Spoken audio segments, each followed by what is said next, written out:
जय जिनेन्द्र, जय जिनेन्द्र, जय जिनेन्द्र, जय जिनेन्द्र। जिनवाणी विराजमान कर रहे हैं।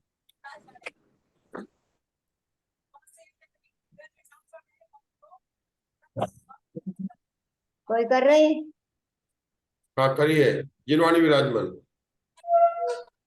चार्वादनय शतद्रव्य गुण पर्याय और प्रमाण का जड़ कर्म चेतन बंध का अरु कर्म के अवसान का कम पर स्वरूप यथार्थ जग का जो किया उपकार है उसके लिए जिनवाणी माँ को वंदना शतबार है, वंदना शतबार है। किरण जी भाई साहब। यस। ओम नमः सिद्धेभ्य, ओम नमः सिद्धेभ्य, ओम नमः सिद्धेभ्य। षटखंडागम ग्रंथ को वंदो बारंबार, बंद प्रक्रिया नाश कर हो जाओ भव पार। षटखंडागम ग्रंथ का नित्य करूं स्वाध्याय, कर्म बंध के नाश का यही श्रेष्ठ उपाय। कर्म बंध के नाश का यही श्रेष्ठ उपाय। नमस्ते। हाँ मुग्धा जी। जय मंगल भूदानम विमलानम ज्ञानदम सनमयानम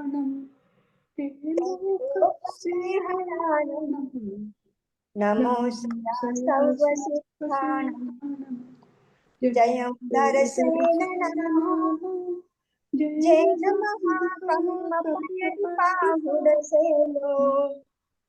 बुद्धिरेणोर्धन्यो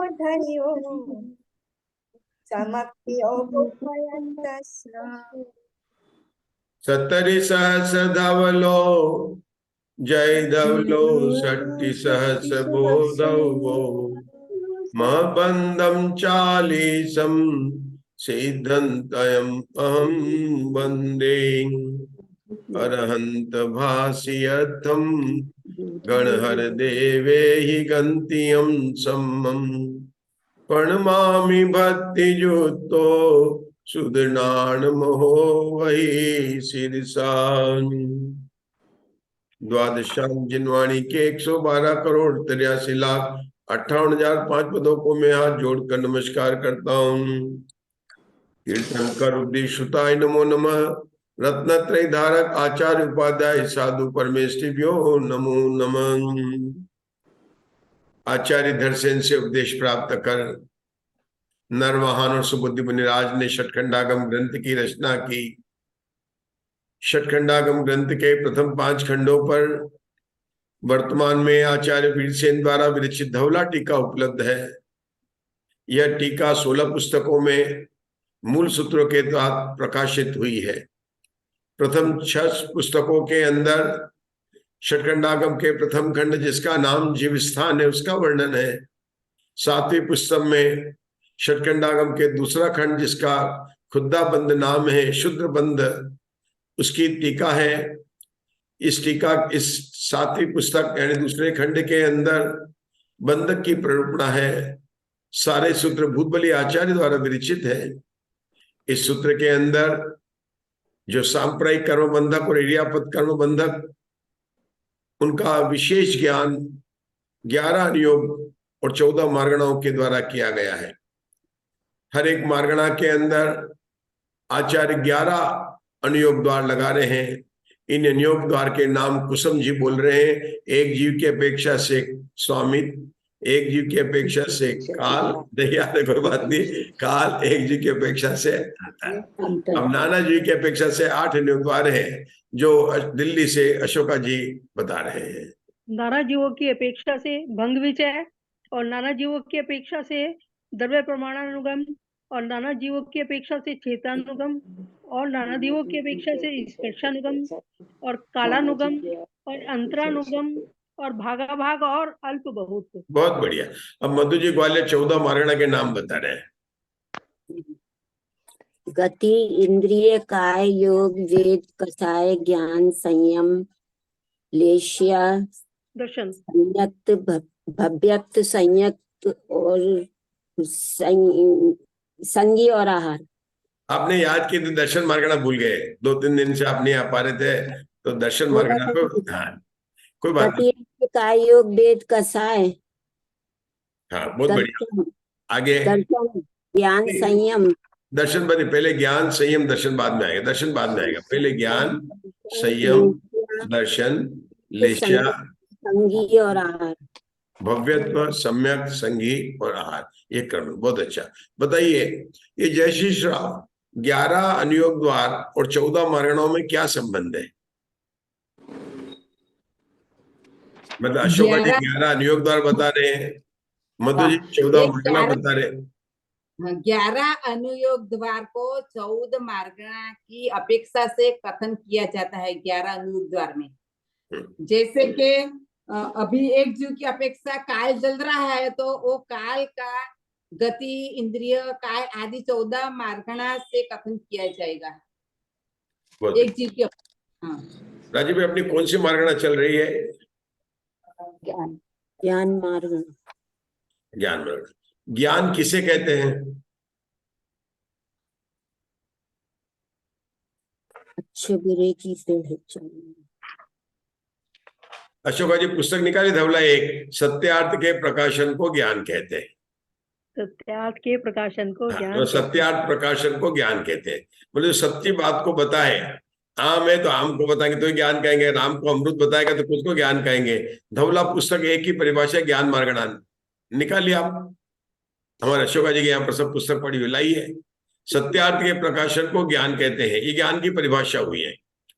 अब ज्ञान के भेद प्रभेद बता रहे हैं मुग्धा जी, मधु जी बता रहे हैं ग्वालियर से, ज्ञान के भेद प्रभेद।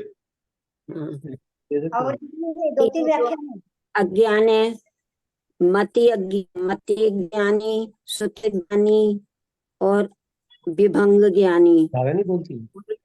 मति ज्ञानी, मति और उसको विभंग, उसको वो अविनुबोधि ज्ञान भी कहते हैं। श्रुत ज्ञान, अवधि ज्ञान, मनोपर्य ज्ञान और केवल ज्ञान।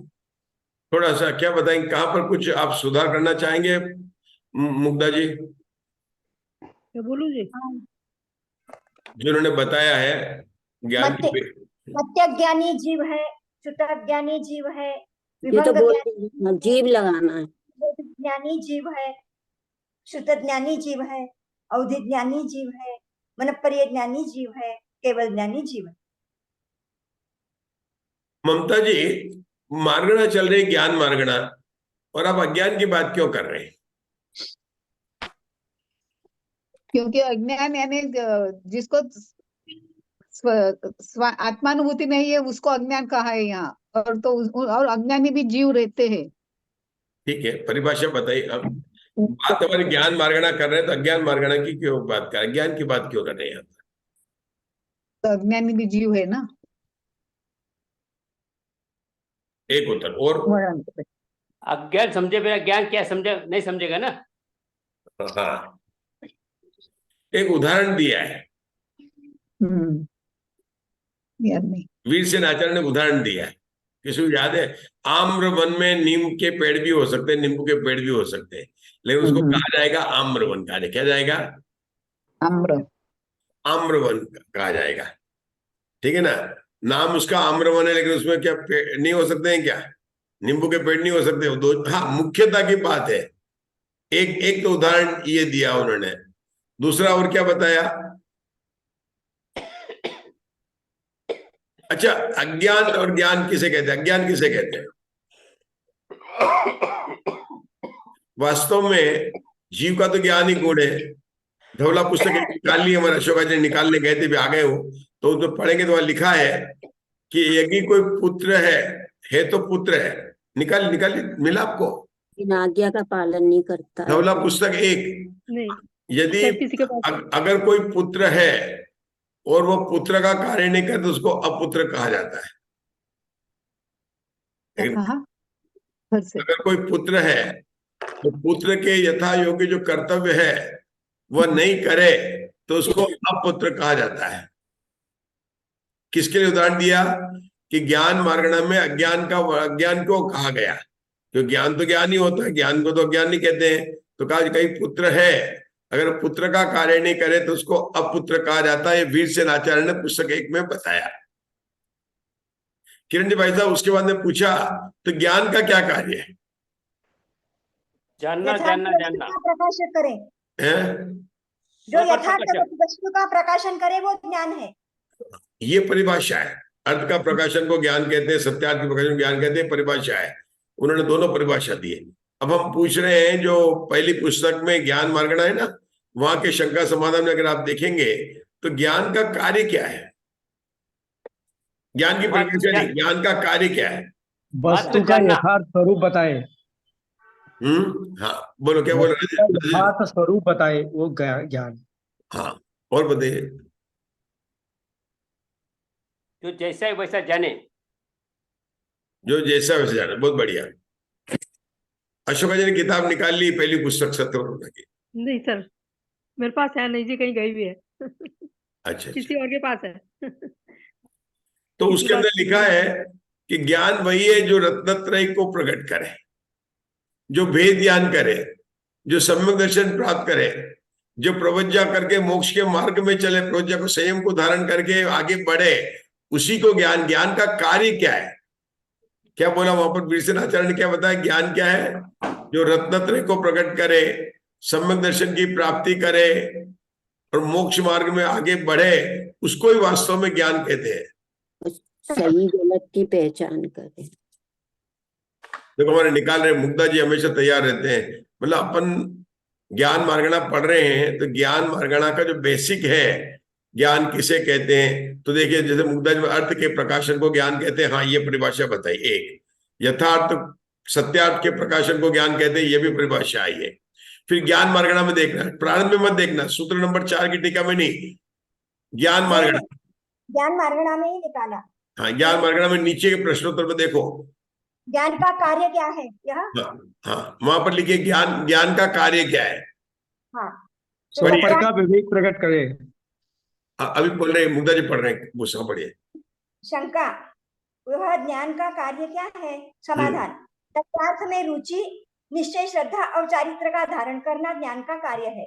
अथवा प्रधान पद की अपेक्षा अज्ञान को भी ज्ञान कहा जाता है। जैसे जिस वन में आम को वृक्षों की बहुलता होती है उसे आम्रवन कहा जाता है। दोनों बात यहाँ पर आ गई है। हाँ, फिर से जो दो। जानता है वह ज्ञान है। हाँ, जो अब जानता है उसे ज्ञान कहते हैं, अर्थात साकार उपयोग को ज्ञान कहते हैं। अथवा जिसके द्वारा यह अपना जानता है, जानता था अथवा जानेगा, ऐसे ज्ञानावरण कर्म के एक देश क्षय से अथवा संपूर्ण ज्ञानावरण कर्म के क्षय से उत्पन्न हुए आत्मा के परिणाम को ज्ञान कहते हैं। बहुत बढ़िया। तो अपने ज्ञान मार्गणा में अपन ने देखा, लेकिन यहाँ पर जो सबसे बढ़िया प्रतीक ज्ञान का कार्य क्या है, वो 2 लाइन की परिभाषा है कि तत्वार्थ का निर्णय करना। क्या लिखा है मुग्धा जी? ज्ञान का कार्य क्या है? 2 लाइन की परिभाषा पहले। तत्वार्थ में रुचि, निश्चय, श्रद्धा और चारित्र का धारण करना ज्ञान का कार्य है। अथवा प्रधान पद की अपेक्षा अज्ञान को भी ज्ञान कहा जाता है। वो आगे बस ठीक है, वो दूसरा पॉइंट है। मतलब तत्वार्थ में रुचि करना, तत्व का निर्णय करना और चारित्र को धारण करना, ये ज्ञान का कार्य है। राजेश भैया, कहाँ ये परिभाषा आई है?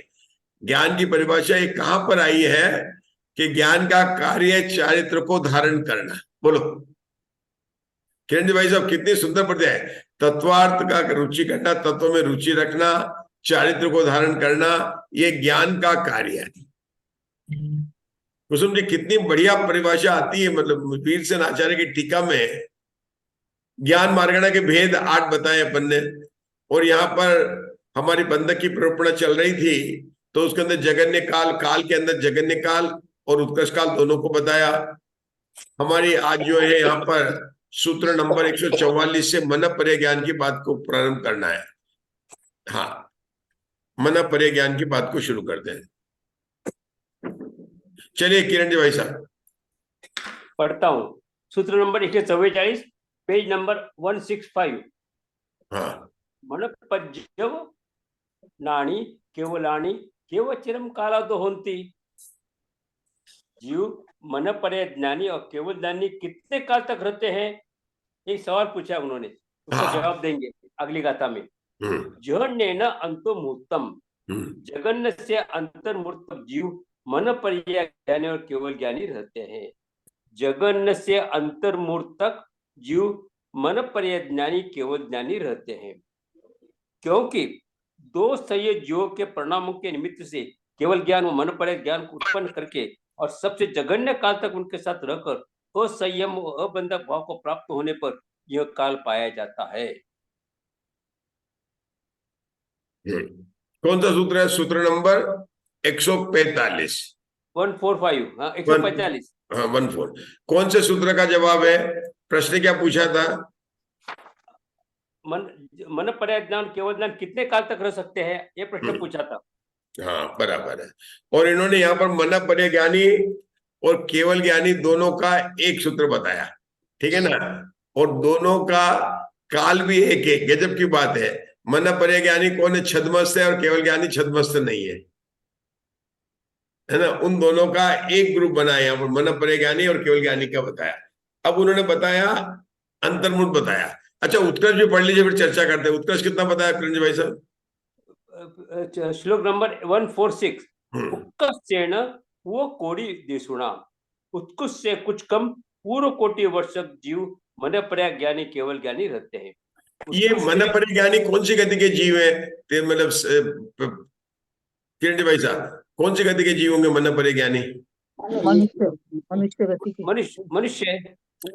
अच्छा, कोई ये शायिक सम्यक दृष्टि और तीर्थंकर प्रकृति का जीव हो तो नरक में भी उसको मन पर्याय ज्ञान हो सकता है क्या? नहीं हो सकता है। लेकिन सर्वार्थ सिद्धि में नहीं। अच्छा, कहीं भी नहीं हो सकता। तो कब हो सकता है? भावलिंगी संत को भावलिंगी संत होगे तो होगा। अच्छा, इसके पुराण के अंदर क्या प्रसिद्ध है? जैसे तीर्थंकर भगवान महावीर है, जब जन्म लिए थे तो कितने ज्ञान से जन्म लिया था? 3। उनको मन पर्याय ज्ञान कब प्रकट हुआ? दीक्षा लेने के बाद। हाँ, के कब?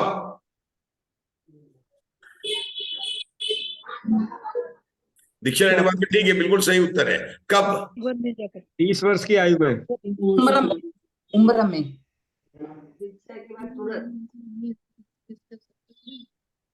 जैसे ही तीर्थंकर भगवान पंचमुट्ठी केश, सुनिए अब सुनिए, पंचमुट्ठी केश लोचन करते हैं और शिला पर बैठकर जैसे अपने आत्म ध्यान में जाते हैं, उनके तुरंत ही मन पर्याय ज्ञान प्रकट हो जाता। आप देखना, तब कल्याण की प्रगति में सब जगह पूछना कि तीर्थंकर भगवान जैसे ही पालकी से उतरते हैं, सब लोग राजा लेकर आते हैं, पालकी से लेकर आए, वन में लाए, वहां पर उतरते जैसे कपड़े को उतारा और 5 मुट्ठी में केश लोचन किया, और जैसे ही ध्यान संस्था में बैठे तो तुरंत ही किरण जी भाई साहब, तीर्थंकर के जीव को तुरंत मन पर्याय ज्ञान प्रकट हो जाता है। बाकी जीवों का ऐसा कोई नियम नहीं है, लेकिन तीर्थंकर के जीव का तुरंत मन पर्याय ज्ञान प्रकट हो जाता है, ठीक है ना?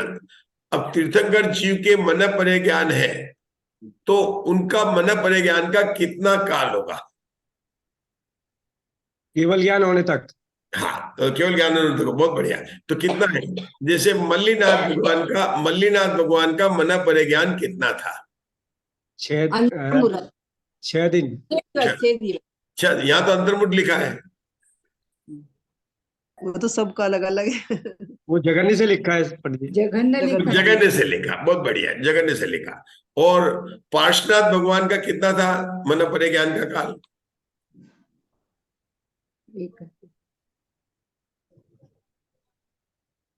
4 महीना। नेमिनाथ भगवान का 56 दिन। शांतिनाथ, कुंदनाथ, हरनाथ का मन पर्याय ज्ञान का काल कितना था? 16 वर्ष। 16 वर्ष।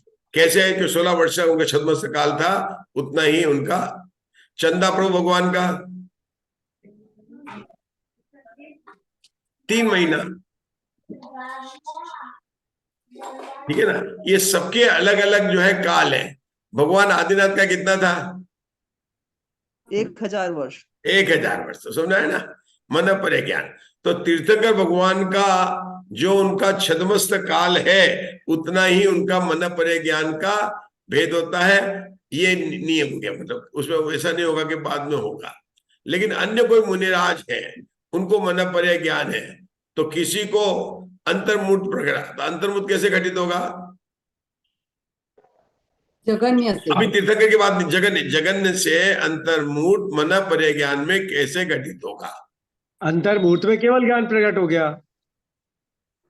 हाँ, एक तो ये हो गया। दूसरा संयम अवस्था में आ जाए तब भी छूट जाएगा। देश संयम या संयम हो जाए तब भी नहीं रहेगा। हाँ, गुणस्थान चेंज हो जो जाएगा। मनपर्य ज्ञान छूट जाता है वो कौन सा होता है? मनपर्य ज्ञान दो प्रकार के होते हैं, ऋजुमति और विपुलमति। ऋजुमति, ऋजुमति बहुत बड़े। तो ये दूसरा उन्होंने उत्तर दे दिया, बहुत अच्छा लगा मुझे कि मतलब ऋजुमति विपुल ज्ञान की जो हुआ, हो सकता है कि अंतर्मुठ वापिस छूटता है कि उनको छूटने का नियम है, विपुलमति नहीं छूटेगा। अब विपुलमति ज्ञान का अंतर्मुठ कैसे घटित होगा? विपुलमति का मनपर्य ज्ञान हुआ तो उसके बाद अंतर जगन्य काल अंतर्मुठ घटाया। हाँ, तो एक अंतर्मुहूर्त के अंदर ही केवल ज्ञान हो जाएगा, तब छूटेगा। वो तो केवल ज्ञान हो गया, वो तो अपने बता देंगे, वो तो राजेश भाई ने बता दिया था, वो उतना हो गया था, है ना। और कोई तरीका है क्या? मान लो कोई पूर्व कोटि के आयु के हैं, बहुत समय तक रहे, उन्होंने बहुत वर्ष मुनि अवस्था में रहे। जो राजेश भाई ने बताया था कि कोई मुनि है अंतर्मुठ में केवल ज्ञान प्रकट कर लिया तो उसके निश्चित अंतर्मुठ प्रकट होगा। अब मैं कह रहा हूं कि कोई मुनि ने अंतर्मुठ काल में केवल ज्ञान प्रकट नहीं किया, आरक शरीर प्रकट हो गया, नहीं होता है, दोनों साथ में नहीं होता। अभी आरक शरीर की बात अभी बात मत लो। परिहार विशुद्धि प्रकट छूटेगा ही नहीं, उनकी आयु पूरी होगी तब भी हो सकता है। भव का क्षय, आयु पूरी एक कोटि होगी। पूर्व की आयु बोल रहे हैं, कैसे क्षय होगा? नहीं, परिहार तो विशुद्धि एक कैसे तो जगन्य प्राप्त वाला हो पूछ रहे हैं ना, वो तो छूटेगा तो ही नहीं विपुलमति वाला, परंतु आयु तो एक कोटि पूर्व बोल रहे हैं, तो फिर मरण कैसे होगा? चलो अपन सोचते हैं, अपन विचार करते हैं। उपयोग रूप से अंतर्मुहूर्त। मैं ऐसा बोलती हूँ कि परिहार विशुद्धि संयम की प्राप्ति हो गई होगी। हाँ, क्या बोला आपने? मेरे सुनना है जरा। जय श्री राम, बीच में नहीं बोले कोई। हाँ बोलिए, जय श्री राम। हाँ, उस मुनि को परिहार विशुद्धि संयम की प्राप्ति हो गई होगी तो मनपर्य ज्ञान छूट जाएगा। वो साथ में नहीं होता, बहुत बड़े, ये भी हो सकता है। मतलब किसी दोनों एक चीज साथ में नहीं, ये तो बोला दोनों एक साथ प्रकट नहीं होते हैं, लेकिन छूट जाएगा ऐसा हमने नहीं छूटा, लेकिन मानो चलो ऐसा हो जाता है, क्योंकि अपन ने कहा था कि ये चीजें एक साथ नहीं होती है, लेकिन मान सकते हैं क्योंकि आरक शरीर का ऐसा है, मतलब हो सकता नहीं पड़े। लेकिन मेरा कहने का था कि कोई एक सामान्य मुनिराज है और उन्होंने मुनिराज हुए आयु के अंत में, मतलब केवल ज्ञान प्रकट होना था, उसके अंतर्मुठ पहले उन्होंने मनपर्य ज्ञान प्रकट किया और फिर उनको केवल ज्ञान प्रकट हो गया। जैसे तीर्थंकर भगवान को तो जैसे ही संयम को धारण किया उसी समय उनको मनपर्य ज्ञान प्रकट हो गया, तो अपन ने ले ली छद्मस्तक अवस्था को, पूरा जितनी छद्मस्त अवस्था थी उतना उनका मनपर्य ज्ञान का काल हो गया। अब कोई मुनिराज ने दीक्षा धारण की, क्या ऐसा नहीं हो सकता 10 वर्ष के बाद में उनको मनपर्य ज्ञान प्रकट करे? भाई दीक्षा धारण की प्रकट, या तो प्रकट ही नहीं हो, ये भी कोई जरूरी नहीं है, लेकिन जिसको प्रकट हो तो जरूर थोड़ी कि दीक्षा धारण करेगा तुरंत हो जाएगा, बाद में प्रकट हो सकता है। और बाद में प्रकट हो सकता है तो इतना बाद में प्रकट हो कि प्रकट हुआ और अभी अंतर्मुठ हुआ और उसको केवल ज्ञान हो गया, तो उसको अंतर्मुठ घटित हो जाएगा। हाँ जी, उसी में होगा विपुलमति का, तो उसी में होगा। नहीं, विपुलमति का नहीं कहते, विपुलमति को ज्यादा हो सकता है, कम हो सकता है, वो नहीं है।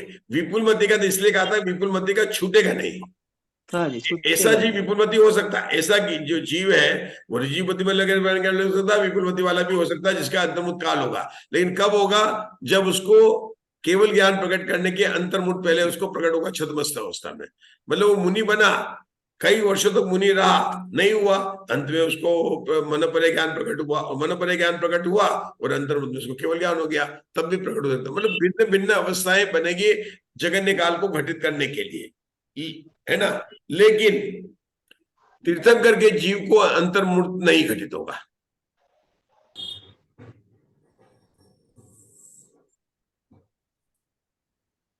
हाँ जी, इनको घटित हो जाएगा, किसको? भरत चक्रवर्ती को घटित हो जाएगा। अरे भरत चक्रवर्ती को घटित हो जाएगा। कैसे? भरत चक्रवर्ती को अंतर्मुक्त केवल ज्ञान हुआ तो भरत चक्रवर्ती ने लिया, उससे भी मान लो उनको हुआ कि नहीं, ये अपने शास्त्र में नहीं पढ़ने में आया, लेकिन ऐसा कोई जीव हो सकता है क्योंकि अपने माना कि अंतर्मुक्त केवल ज्ञान प्रकट किया तो उसको मन परे ज्ञान प्रकट हो गया था और अंतर्मुक्त केवल ज्ञान प्रकट कर लिया। कोई लिखा तो शास्त्र में अंतर्मुक्त जगन्य से घटित होता है, केवल ज्ञान का जगन्य अंतर्मुक्त कैसे घटित होगा? मतलब कोई जीव है केवल ज्ञानी है, अंतर्मुक्त कैसे घटित होगा? और उत्कर्ष उन्होंने कितना बनाया? कुछ कम पूर्व कोटि पृथकत्व, पूर्व कोटि बताया, कुछ कम पृथकत्व नहीं बताया, कुछ कम पूर्व कोटि वर्ष तक। हाँ, कुछ कम पूर्व कोटि वर्ष तक ही बताया उन्होंने, दोनों का, मन परे ज्ञान का और केवल ज्ञान का। ये कैसे घटित होगा? केवल ज्ञान का तो अंतर्मुक्त के बाद आयु पूरी हो गई और कुछ और करके चले गए। सब लोग एक साथ बोलने का आपको, केवली को नहीं, सब लोग एक साथ बोलिए, पहले एक साथ, अब एक एक करके बोलिए। हाँ, किसको बोलना है? पूर्व कोटि पृथकत्व कैसे घटित होगा? कौन हाथ खड़ा कीजिए, किसको बोलना है? एक हाथ खड़ा हुआ है मुग्धा जी का, मैं भी बोल, दूसरा खड़ा हुआ है जयश्री साहब, तीसरा खड़ा हुआ उषा जी का, चौथा खड़ा हुआ मधु जी का। बोलिए मधु जी। इनका जैसे गर्भ से लेकर 8 वर्ष के बाद संयम को प्राप्त कर और अभिनवबोधि ज्ञान और श्रुत ज्ञान को उत्पन्न कर, अंतर्मुख से मन परे ज्ञानी को उत्पन्न कर और पूर्व कोटि वर्ष तक विहार करके देवों में उत्पन्न हुए जीव के कुछ कम पूर्व कोटि काल पाया जाता है। इसी प्रकार केवल ज्ञानी का अभी अपन पढ़ेंगे, अभी आपको पढ़ने का मौका मिलेगा। हाँ, समझाइए, बताइए जयश्री साहब, समझाइए। कोई जीव को गर्भ से लेकर 8 वर्ष तक बाद में सम्यक दर्शन प्राप्त करके फिर संयम को प्राप्त होकर अंतर्मुहूर्त में मन परे ज्ञान प्रकट हो जाता है। वह जीव जब मरण करके देवगति में जाता है, एक पूर्व कोटि आयु वाला जीव, तब उसको 1 पूर्व कोटि तक, कुछ कम 1 पूर्व कोटि का लगेगा। और केवल ज्ञान में ऐसे लगेगा कि संयम प्राप्त करने के बाद, अंतर्मुहूर्त में संयम धारण करने के बाद केवल ज्ञान प्राप्त होना और आयु एक पूर्व कोटि की है, तब तक एक कुछ कम पूर्व कोटि तक केवल ज्ञान का रहना, वह उसमें उपसैन, उसमें एक पूर्व कोटि कुछ कम रहेगा केवल ज्ञान। ये जीव सम्यक दृष्टि है कि मिथ्या दृष्टि जन्म लिया तब? सम्यक दृष्टि होगा। नहीं, उत्कृष्ट काल घटाना है तो सम्यक दृष्टि घटाना पड़ेगा, क्योंकि हाँ, सम्यक्त्व प्राप्त करने का अंतर्मुहूर्त काल, वो सब काल उसमें कम हो जाता है। और अगर वेदक सम्यक दृष्टि हो तो तुरंत ही साइड सम्यक दृष्टि हो जाता है। नहीं तो उत्कर्ष काल घटित करने के लिए कौन सा सम्यक दृष्टि होना चाहिए? वेदक सम्यक। देव और नारकी से आके होगा जी, वो छायक सम्यक दर्शन लेके आएगा जो देव या नारकी, तभी होगा। क्योंकि अगर नहीं तो वेदक होगा तो उसको जितना शायिक समय का अंतर्मूर्ति अनंतानंद की विसर्जना करेगा, शायिक दर्शन की शपथा करेगा, वो सब काल उसको कम हो जाएगा। तो ये जीव जो है शायिक समय दृष्टि होगा, तो उसको संयमी को क्यों नहीं ले आते सीधा? जन्म से संयमी थोड़ा ही होता है, जन्म से संयम नहीं होता है तो 8 वर्ष के बाद ही होगा ना। हाँ, 8 वर्ष के बाद होगा। हमको थोड़ा पता करना पड़ेगा ना, आप लोगों को सब सीख, मतलब 8 वर्ष के बाद में वो संयम को धारण करने की योग्यता रखता है, इसलिए वो तो अपन कम नहीं कर सकते। और ये जीव उत्कर्ष लगाना है, अगर उत्कृष्ट केवल ज्ञान लगाना है तो उसको जल्दी से जल्दी संयम प्राप्त कराकर, जल्दी से जल्दी श्रेणी चढ़ाकर इसको केवल ज्ञान बना देने का, अगर उत्कर्ष लगाना है। और अगर उत्कर्ष मन परे ज्ञान लगाना है तो देर से संयम में अधिक से अधिक काल रहना, केवल जितना कम काल तक वो रह सकता है ना, कि अंतर्मुठ छोड़ने के बस रहे, आयु का शेष रहे, तब इसको केवल ज्ञान कराना।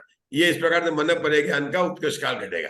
फिर से मन परे ज्ञान का अंतर्मुहूर्त काल, कोई एक जीव है संयमी हो गए, हाँ। और फिर मन परे ज्ञान प्राप्त किया, हाँ। और वो मन परे ज्ञान प्राप्त करने के बाद असंयम में आ गए, तो अंतर्मुहूर्त रह के असंयम में आ गए, ऐसे घटा सकते?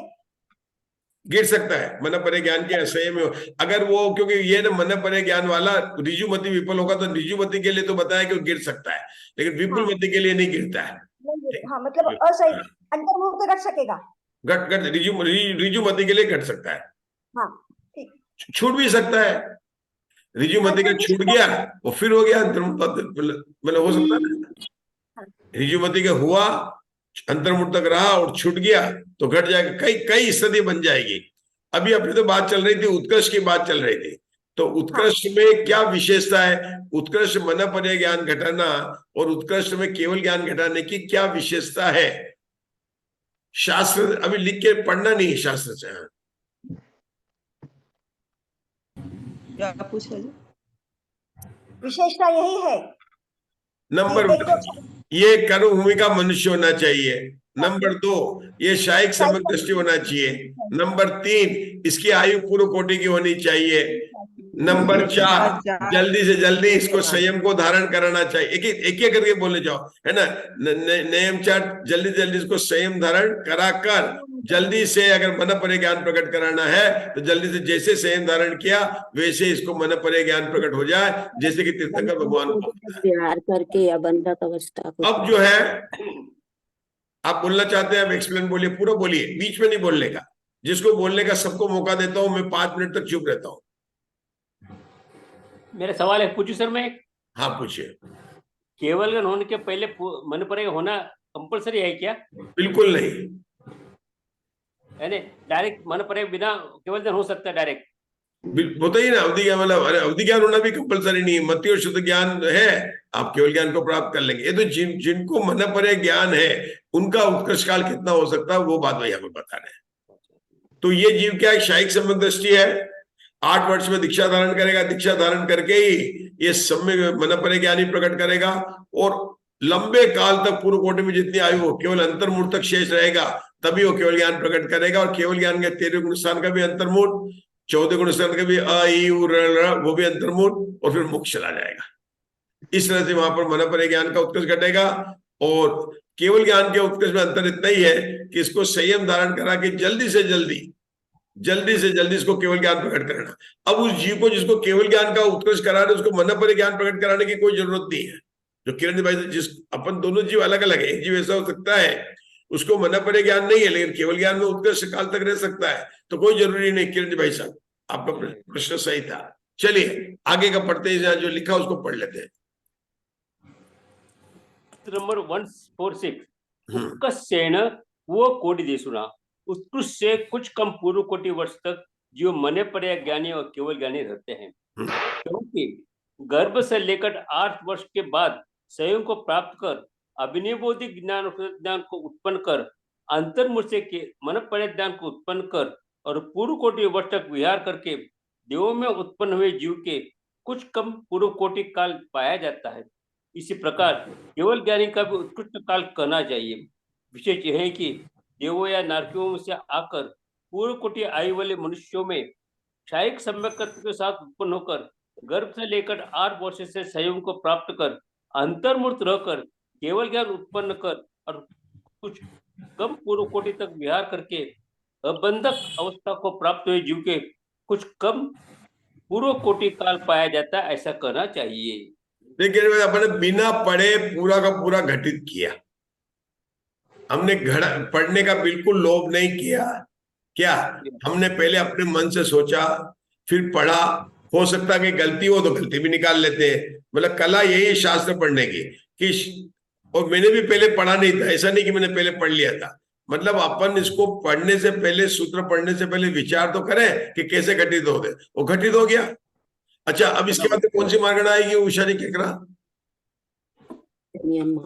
संयम मार्गण आएगी। एक ज्ञान मार्गण के बाद में संयम मार्गण क्यों रखा? ज्ञान हो गया फिर संयम करेगा। चलिए मधु जी बिना हाथ उठाए बोल लेते। बोलिए मधु जी। सबसे पहले मैं कभी प्रश्न पूछूंगा, मधु जी बोलेंगे। बोलिए। आवाज आ गई आपको?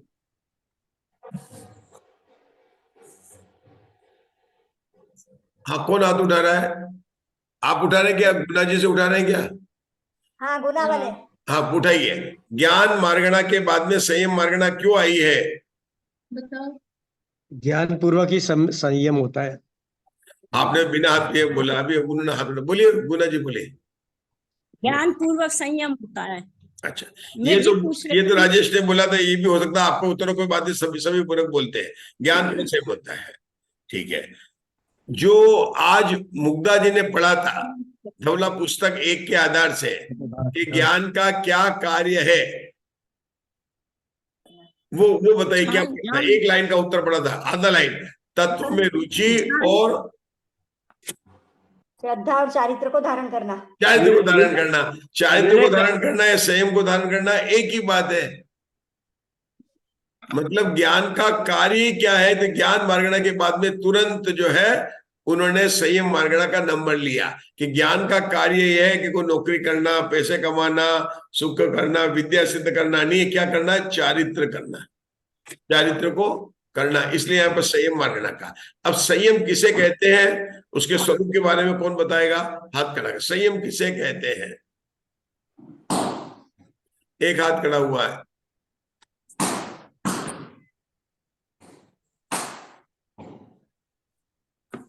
हाँ, 2 हाथ खड़े हुए हैं। अच्छा, इस बार 10 लक्षण धर्म में उत्तम संयम का प्रवचन किस किसने सुना, कहाँ पर विद्वान आए थे? आपने भी सुना। सब लोग 10 लक्षण धर्म में मंदिर तो गए होंगे उत्तम संयम के दिन, और वहां पर संयम की चर्चा हुई होगी। तो संयम किसे कहते हैं? बोलिए मुग्धा जी। सम्यक रूप से यम का नाम संयम है। व्रत रक्षण, समिति पालन, कषाय निग्रह, दंड त्याग और इंद्रिय जय का नाम संयम है। 5 व्रतों को धारण करना, 5 समितियों का पालन करना, क्रोधादि कषायों के निग्रह करना, पहली पुस्तक में 3 दंडों का त्याग करना, 5 इंद्रियों के विषयों को जीतना संयम है। पहली पुस्तक है धवला। कौन सी गाथा है? गोमट सार की गाथा नंबर बता रही मुग्धा जी, मधु जी बोल रही थी ग्वालियर से, बोलिए गोमट सार की कौन सी गाथा है? कि षटखंडागम की पहली पुस्तक में आया ये सब ज्ञान, इसकी संयम की। ठीक है, तीसरी जो तो गाथा है जीवकांड की 462। हाँ, अपन ने इसको कई बार यहाँ पर डिस्कस किया है, बात हुई थी। व्रत धारण, समिति पालन, कषाय निग्रह, इंद्रिय जय, दंड त्याग को संयम कहते हैं। ये बात मैंने कई बार उस समय भी, पहले जब मुग्धा जी ने बताई थी गाथा नंबर, तो धवला जी की गाथा बताई थी। फिर जब हमने कहा तो उन्होंने जीव कांड को निकाल कर बताई थी, याद होगा मुग्धा जी को। पहले आपने वहां पर गाथा बताई थी, वह गाथा बताई थी धवला जी में नंबर जो दिया था, और फिर अपन ने बताई थी कि जीव कांड के कर्म में आई है, संयम मार्गणा में गाथा आई है। गाथा क्या है? हाँ, गाथा नंबर 462 या 465 होगी। 465 है। आपको गाथा भी याद होगी, बोलिए। धारण पालन क्या है? नहीं, गाथा नहीं पाठ है। नहीं, किसी के, हमारे मुग्धा जी को याद हो, बोल रहे पहली पुस्तक में उनको याद है। पहली पुस्तक से बोल दीजिए मुग्धा जी गाथा। पहली पुस्तक मंदिर में आज पढ़ी थी मैंने, और यही सब परिभाषाएं आई थी। अच्छा, मंदिर में रखी आई मैं। संयम मार्गणा में निकाल के बोलिए मुग्धा जी, आप ही के पास में। 1 मिनट देखती हूँ। जिसको हिंसा का तब तक मुझे आशा में बताइए, संयम की परिभाषा बताइए, कितने बोल है? 5 बोल कौन कौन से है?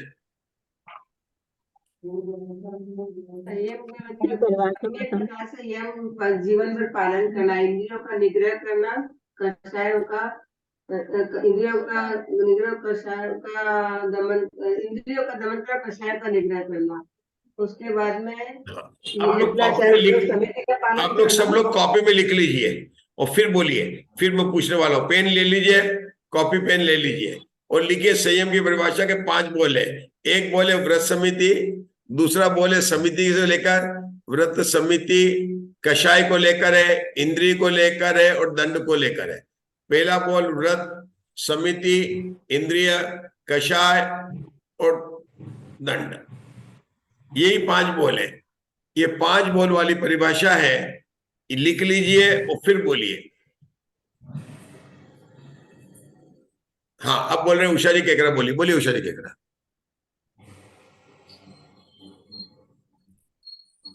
बोलिए उषा जी। धारण पालन, व्रतों को धारण करना, समिति का पालन मैं करना। बीच में बोलने वाले से हाथ जोड़ के रिक्वेस्ट करता हूँ, हाथ जोड़ के रिक्वेस्ट करता हूँ। जब आपका नंबर आता है तब आप सही नहीं बोलते हैं और बीच में बोलना शुरू करते हैं। जब मैंने एक से पूछा, मैं जो कहे मैं उससे पहले बोलने को तैयार हूं। हाँ बोलिए उषा जी। कहना व्रतों का पालन करना, समिति का पालना, इंद्रियों को वश में करना, कसाय का निग्रह करना, और 3 दंड होते हैं, मन दंड, वचन दंड, काय दंड, इनका निर्वाह करना। लेकिन ये आपने सही बताते हो भी ये सही नहीं है, मतलब बोल सही है, शब्द सही नहीं है। मैं बोलूं सर? हाँ बोलिए बोलिए बोलिए। हाँ? 5 व्रतों का धारण करना। हाँ, व्रत का धारण, मतलब वहां लिखा व्रत का धारण, बहुत बढ़िया। समिति का पालन, कषाय का निग्रह, इंद्रिय का जय और दंड का त्याग। 3 दंडों का त्याग करना और बहुत 5 इंद्रियों के विषय को जीतना संयम है। बहुत बढ़िया, ठीक है। अब ये गाथा पढ़ेंगे हमारे। मुग्धा जी मिल गई, गाथा मिल गई मुग्धा जी? मैं पढ़ू गाथा। हाँ पढ़ो पढ़ो पढ़ो मुग्धा जीव जी। कांड की है। हाँ पढ़ो। वद समिति कसायाणम दंडाणम तहि हिंदियाण पंचन्नम धारण पालन निग्रह त्याग जो संयमो भणियो। बहुत जोरदार गाता है, क्योंकि इसके उत्तरार्ध में एक साथ लिखा धारण पालन त्याग, क्या लिखे? फिर से बोलिए ममता जी। धारण पालन निग्रह। हाँ, धारण पालन निग्रह, आगे क्या है? त्याग जवो। त्याग जब, बहुत बढ़िया। त्याग जब जिला है। धारण पालन निग्रह त्याग, चाग लिखा होगा, चाग जव। हाँ, क्यों त्याग को प्राकृत में चाग बोलते हैं, चाग, ठीक है ना। धारण पालन निग्रह चागो जवो, और ऊपर उन्होंने लिखा होगा, फिर से बोलिए सबको, बहुत अच्छी गाथा। व्रत कौन सी गाथा है? वद समिति कसायाणम दंडाणम तहिंदियाण पंचन्नम धारण पालन निग्रह त्याग जो संयमो भणियो। कौन सी गाथा है? ये जीव कांड की है।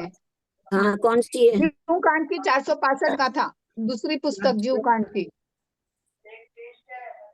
पहली पुस्तक में ज्ञान मार्गना की है। 561 संयम मार्गणा में। अच्छा, आपको मिला? मुग्धा जी को मिला पुस्तक? मुग्धा जी मैं पुस्तक नहीं निकाला मैंने, लेकिन इसमें सचखंड आगम में वो गाथा नहीं है। नहीं है, चलिए कहीं आई तो है, वो मधु जी ने बोला तो आई होगी। मैंने पढ़ा है आज। अहिंसा आदि व्रतों का धारण करना, इंद्रिय आदि समितियों का पालन करना। बहुत बढ़िया। अच्छा, अब कोई अब आगे बढ़ते हैं। व्रत का धारण, समिति का पालन, कषाय का निग्रह, इंद्रिय दंड का त्याग और इंद्रिय का जय, यह संयम की बड़ी विशद और संपूर्ण परिभाषा है। यह कौन बोल रहा है? उषा दोषी।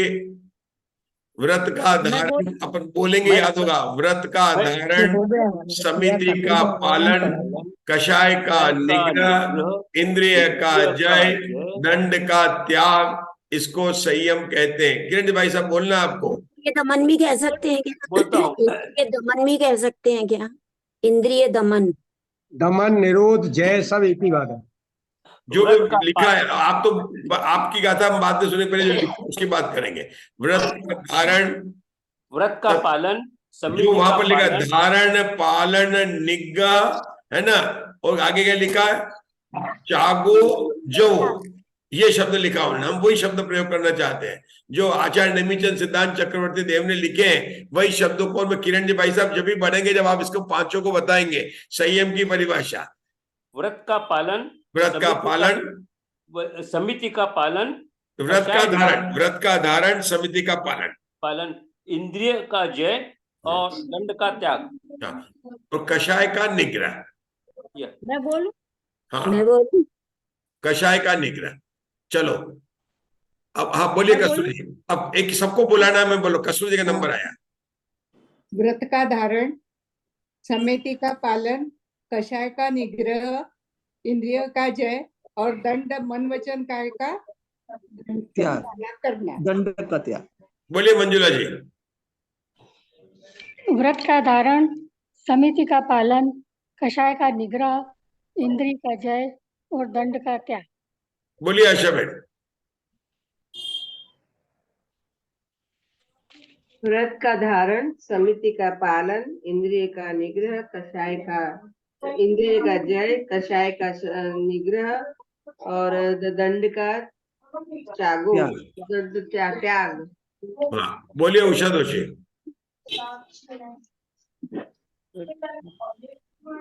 बोलना पड़ेगा। मैं बोलूं? नहीं तो आपकी तरफ से मधु जी तो बोलने को तैयार है, हट के हर सबकी तरफ से। आप लोग रुकिए, पहले आप लोग जो नहीं बोल रहे हैं उनको बोलने। मधु जी तो बोल ही रहे। बोलिए, आप गुना से बोलिए, बोलिए गुना से बोलिए, बोलिए। व्रतों का धारण, 5 समितियों का पालन, कषायों का निग्रह और संयम नहीं, इंद्रिय बहुत बार बोल दिया अपन, लिख लीजिए ना आप लोग। 5 इंद्रियों का। ठीक है, मंजुला जी फिर से बोलिए सबको। क्या? सबको फिर से बताइए क्या क्या बोले 5। बोलो जी। व्रत का धारण, समिति का पालन, कषाय का निग्रह, इंद्रिय का जय, दंड का त्याग। बहुत बढ़िया, ये संयम की परिभाषा है। अब संयम मार्गणा के कितने भेद है, राजेश भैया बता रहे हैं इंदौर से।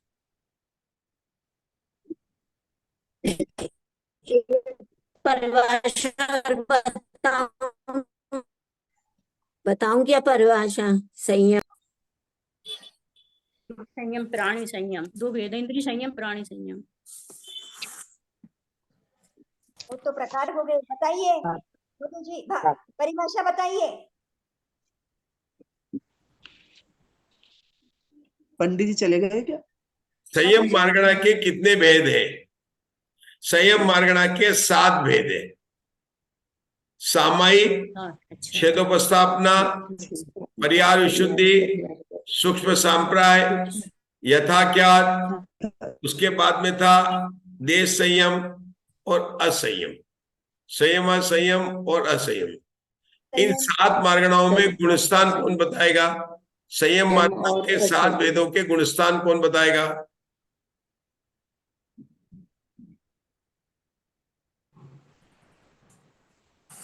मधु जी बताएंगे ग्वालियर से। सामायिक, शुद्धि, संयत, छेदोपस्थान के मतलब 6वें से 9वें गुणस्थान तक है। दोनों बराबर है, सामायिक छेदोपस्थापना 6 से 9 तक है। ठीक है, दूसरा परिहार विशुद्धि 6वां और 7वां है। बिल्कुल सही है, 2 उत्तर सही है। आगे का सूक्ष्म सांप्राय 10वां गुणस्थान है। सही है, बहुत बढ़िया। और यथा क्या? ये 11, 12 और 13, ये 5 प्रकार। 11, 12, 13, 14 क्यों छोड़ा? 14 योगी केवली और 5 और संयम, संयम और असंयम। हाँ बहुत बढ़िया। असंयम में 1 से 4 गुणस्थान, संयम असंयम में 5वां गुणस्थान। और जो आपने यथा क्या चारित्र लिया, यथा क्या चारित्र वो एक मतलब पूरा लेना, 11, 12, 13 और 14 लेना। चलिए, है ना। अब यहाँ पर हम जो है मार्गणा का शुरू करते हैं। मधु जी ग्वालियर पढ़ने वाली संयम मार्गणा, आगे बढ़ी। संयम मार्गणा की बात शुरू कीजिए मधु जी। मैं बताऊं पंडित जी? हाँ बताइए। असंयम में 104 गुणस्थान। हाँ 104 गुणस्थान। और संयम में 5वां गुणस्थान। और सामायिक में 6 से 9। छेदोपस्थापना में 609 और परिहार विशुद्धि में 6 से 6वां 7वां। और सूक्ष्म सांप्राय में 10वां और यथाख्यात में 11 से 14 गुणस्थान। बहुत बढ़िया। अब यहाँ पर हमारे मधु जी ग्वालियर पढ़ने जा रहे हैं सूत्र नंबर 147। संयमानुस बाधेन संजदा परिहार शुद्धि संजदा संजदा केव चिरम कालादो होती।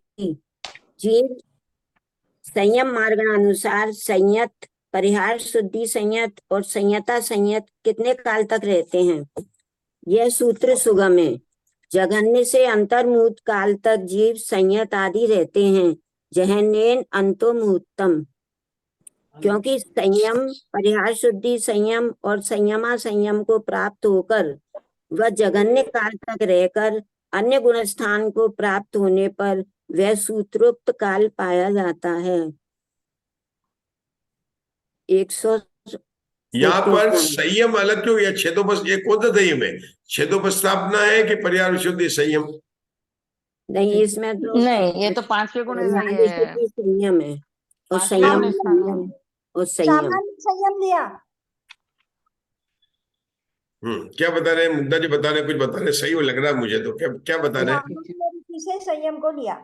हाँ, ऐसा क्यों लेते हैं? क्योंकि इनका तरीका यही है।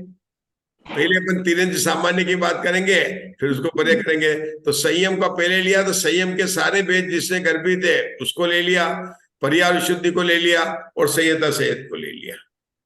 ठीक है ना? उनका काल कितना हो गया? अंतर्मुक्त हो गया। चलिए आगे पढ़िए। पूर्व कोटि देशुणा, उत्कृष्ट से कुछ कम पूर्व कोटि काल तक जीव संयत आदि रहते हैं, क्योंकि गर्भ से लेकर 8 वर्षों से संयम को प्राप्त कर और कुछ कम पूर्व कोटि वर्ष तक संयम का पालन कर वह मरकर देवों में उत्पन्न हुए मनुष्य के कुछ कम पूर्व कोटि प्रमाण संयम काल पाया जाता है। इसी प्रकार परिहार शुद्धि संयत का भी उत्कृष्ट काल कहना चाहिए। विशेष इतना है कि सर्व सुखी होकर 30 वर्षों को बिताकर संयम को प्राप्त कर पश्चात वर्ष पृथकत्व से तीर्थंकर के पादमूल में प्रत्याख्यान नामक पूर्व को पढ़कर पुनः तत्पश्चात परिहार शुद्धि संयम को प्राप्त कर और कुछ कम पूर्व कोटि वर्ष तक रहकर देवों में उत्पन्न हुए जीव के पूर्वोक्त काल प्रमाण कहना चाहिए। इस प्रकार 38 वर्षों से कम पूर्व कोटि वर्ष प्रमाण परिहार शुद्धि संयम का काल कहा गया है, क्योंकि आचार्य 16 वर्षों से और कोई 22 वर्षों से कम पूर्व कोटि वर्ष प्रमाण उसका काल कहते हैं। इसी प्रकार संयता संयत का भी उत्कृष्ट काल कहना चाहिए। विशेष है कि अंतर्मुहूर्त पृथकत्व से कम पूर्व कोटि और संयमा संयम का काल होता है, ऐसा कहना चाहिए। पूर्व कोटि पृथकत्व तक संयम का काल होता है, इसका क्या मतलब हुआ? विशेष युग के अंतर्मुहूर्त पृथकत्व से कम पूर्व कोटि, अंतर्मुहूर्त पृथकत्व से कम पूर्व कोटि वर्ष तक का काल कहना चाहिए। संयम का काल होता है। ये तो उषा जी के बता सकते हैं। महामत्स्य के लिए बताया।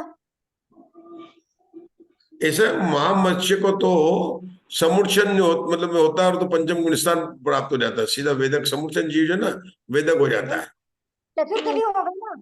हाँ, नहीं ये अपन के लिए कम क्यों कर रहे हैं? क्योंकि समुर्चन वाला तो ऐसा है, अंतर्मुहूर्त कम करना, आपने कुछ कम करना है। महामत्स्य में तो जल्दी हो जाएगा। अंतर्मुहूर्त कम करना, वो यहाँ से गया और महामत्स्य हो गया। अंतर्मुहूर्त के बाद उसने क्षयोक्षम समुद्र से प्राप्त किया और फिर एक पूर्व कोटि तक रह गया। ये जो समुर्चन जीव वाले हैं ना, इससे क्योंकि यहाँ पर केवल एक अंतर्मुहूर्त नहीं लेना है अपने को। 8 अंतर्मुहूर्त होता है शायद, पंडित जी पक्का याद तो मुझे है नहीं। पृथकत्व अंतर्मुहूर्त लिया है तो मेरे ख्याल से गर्भज वाले लिए होंगे इन्होंने। गर्भज तो ये स्वयंभू रमण समुद्र का नहीं हो सकता है, क्योंकि स्वयंभू रमण समुद्र में जितने भी होते हैं वो सब समुर्चन वाले ही हैं। लेकिन इधर कर्म में भी कोई गर्भज हो सकता है, क्योंकि वो गर्भज को सम्यक दर्शन प्राप्त तुरंत हो जाएगा, लेकिन गर्भज को कुछ टाइम लगेगा, इसलिए उन्होंने कुछ कोटि पृथकत्व लिया है। ये लिया इन्होंने इस प्रकार। इधर 3 से 9 दिन लेने का क्या समुर्चन को? हाँ, क्या बोल रहे हैं आप? समुर्चन को 3 से 9 दिन लेने का क्या? अंतर्मुहूर्त पृथकत्व से कम पूर्व कोटि वर्ष विशेष यह है, अंतर्मुहूर्त कोटि पूर्व पृथकत्व संयम संयम का काल होता है, ऐसा कहना चाहिए। मतलब उस 5वें गुण स्थान का जो काल बता रहे हैं, ये इन्होंने कुछ मतलब पृथकत्व अंतर्मुक्त क्यों लिया, केवल अंतर्मुक्त नहीं लिया है। तो वही तो बोली 3 या 9 दिन अंश लेने का क्या? इसका मतलब गर्भज नहीं लिया पंडित जी ना? नहीं, गर्भज नहीं ले सकते। गर्भज में तो मेरे ख्याल से 2 मास या कुछ ऐसे मास में जाता है। वहां पर तो मास में सुना था अपन, अधिक से अधिक देखा था, मास में देखा था। और यहाँ पर रमन समुद्र का ही होगा। एक मिनट, हाँ बोलो मुक्ता जी, कुछ देख के पता, बोलो बोलो। वो जो 2 मास वाला बोला था ना, तो कम से कम पक्षी रहता है वो 2 मास में प्रकट करता है। हाँ, मतलब एक उपदेश आया था 2 मास वाला आया था, लेकिन अभी अपने को हाँ तो गर्भज भी नहीं लेना, मतलब गर्भज वाला 2 मास वाला था, अंतर्मुक्त वाला लेना है। इसका मतलब ये समुच्चयी है, इसका मतलब ये समुच्चयी है और संयम संयम गुणस्थान वाला है। तो ये महामत्स्य जो है स्वयं रमण समुद्र वाला ही है। मतलब ये उत्पन्न हुआ जो उसको जो है एक एक अंतर्मुक्त पर्याप्ति पूर्ण होने का, और उसके बाद में एक अंतर्मुक्त उसको जो है सम्यक धारण करके संयम संयम धारण करने का लिया है। इसलिए उन्होंने इस तरह से कुछ ले लिया होगा, ऐसे ही लिया होगा उन्होंने। एक अंतर्मुक्त को पर्याप्ति पूर्ण हुआ, दूसरे अंतर्मुक्त में हो सकता है कि उसने जो है विश्राम किया, फिर समय को मतलब धारण किया। कुछ जो लिखा है उन्होंने केवल अंतर्मुक्त नहीं लिखा, पृथकत्व कम अंतर्मुक्त कम पूर्व कोटि। तो यही देखना आप उषा जी कह रहा कल, ठीक है आपके यहाँ पर जो हाँ मतलब कि मतलब गर्भज तो इसलिए होगा, गर्भज का तो 2 मास बताया था, या मास की बात नहीं बता रहे हैं। कम से कम गर्भज का कम से कम काल 2 मास बताया था, और अपने को उत्कर्ष लेना तो गर्भज तो है नहीं है। अंतर्मुक्त लिया है तो वो समूर्छन वाला ही होगा। तो ये कुछ लिए तो एक तो समझ में आता कि पर्याप्ति पूर्ण होने का हुआ, दूसरा हुआ कि उसने सम्यक दर्शन को प्राप्त किया, क्योंकि तीर्यंश में उत्पन्न हुआ है, कर्मभूमि में तो मिथ्या दृष्टि है, नहीं तो भोगभूमि में होता, सम्यक दृष्टि होता तो भोगभूमि में उत्पन्न होता, ये तो कर्मभूमि में उत्पन्न हुआ है, समूर्छन है। तो एक अंतर्मुक्त उसने पर्याप्ति पूर्ण की, फिर उसने जो सम्यक दर्शन को प्राप्त किया उसके अंदर संयम, तो 2 ही अंतर्मुक्त पृथकत्व ले रहे ना। तो क्या सम्यक दर्शन प्राप्त करेगा, या पर्याप्ति के बाद में एक अंतर्मुक्त वो विश्राम करेगा, फिर विशुद्ध होगा, उसके बाद में सम्यक दर्शन प्राप्त करेगा। क्योंकि सम्यक दर्शन और संयम संयम तो एक साथ प्राप्त कर सकता है, वो सीधा पहले से 5वें में जा सकता है। पृथकत्व अंतर्मूर्त यानी हर एक पर्याप्ति प्राप्त करने के लिए अंतर्मूर्त, इस हिसाब से भी पृथकत्व अंतर्मूर्त। तो मुक्ता जी 2 ही तो घटित हो रहे ना, एक पर्याप्ति का घटित हो गया, एक उसको संयम धारण करने मतलब सम्यक दर्शन धारण का घटित किया। पृथकत्व इन्होंने पृथकत्व लिखा, 3 से 9 के बीच तक के अंतर्मुक्त लिखे, तो वो किस किस के हैं वो जरा अपने को पता करना पड़ेगा। 3 लिया तो एक तो पर्याप्ति का हो गया, दूसरा हो गया सम्यक दर्शन प्राप्त करने का, और तीसरा हो गया संयम प्राप्त करने का। ऐसा क्यों? क्योंकि वो एक साथ ही संयम को प्राप्त कर सकता है। हो सकते हैं, लेकिन पृथकत्व अपने को 3 घटाना है ना, 3 अंतर्मुक्त घटाने हैं, तो शायद ऐसा लिया तो नहीं, हमको तो उत्कर्ष काल घटाना है, वो तो आचार्य ने घटाना, मुझे तो उत्कर्ष काल घटाना है। अगर वो एक अंतर्मुक्त दोनों साथ में होता तो मैं तो 2 ही अंतर्मुक्त लूंगा, पृथकत्व तो नहीं लूंगा मैं। मेरे को तो उत्कर्ष काल घटित कराना, 5वें गुण स्थान में संयम और संयम के साथ में उत्कर्ष काल घटित कराना है। चूंकि आचार्य ने पृथकत्व लिखा है, इसका मतलब यहाँ पर कम से कम 3 अंतर्मुक्त हमको लेने हैं। हाँ पंडित जी, तीसरा अंतर्मुहूर्त हम ऐसे गिन सकते हैं ना कि वो अधकरण अपूर्वकरण करेगा, 3 करण करेगा, उसके बाद ही उसको सम्यक तो नहीं, ये 28 प्रकृति की सत्ता वाला है। ये जीव जो मिथ्या दृष्टि 28 प्रकृति की सत्ता वाला आएगा। मतलब अपन अपने मन से नहीं लगा सकते हैं। 3 तो लगे ही लगेंगे। ये 28 प्रकृति वाला है।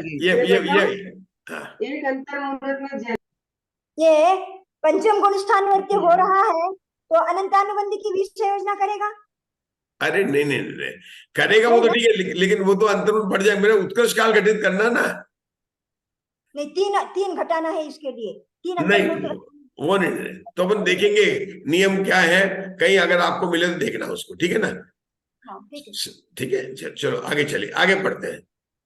सामाये छेदो वट्ठा वर्ण शुद्धि संजदा केव चिरम कालादो होंती। जीव सामायिक छेदोपस्थापन शुद्धि संयत कितने काल तक रहते हैं? यह सूत्र सुगम है, हमें कठिन लग रहा है। अब जो बता रहे हैं ना आगे कि उच्चा सूत्र जघन्य एक समूह, जघन्य से एक समय तक हमें सूत्र कठिन लग रहा है, आप आगे पढ़ने का बहुत लोभ रखते हैं। नहीं। एक उच्चा सूत्र। किरण जी भाई साहब, क्या मतलब होता है? किरण जी भाई साहब को अर्थ याद- सुगम का मतलब क्या है? उच्चा सूत्र है। प्रच्छा सूत्र है, बहुत बढ़िया, ये प्रच्छा सूत्र है, इसलिए सुगम है। सुगम है। चलिए, क्वेश्चन पूछा है ना। अब आपका नंबर चला गया, संजय जी का नंबर आ गया, पढ़िए आगे संजय जी।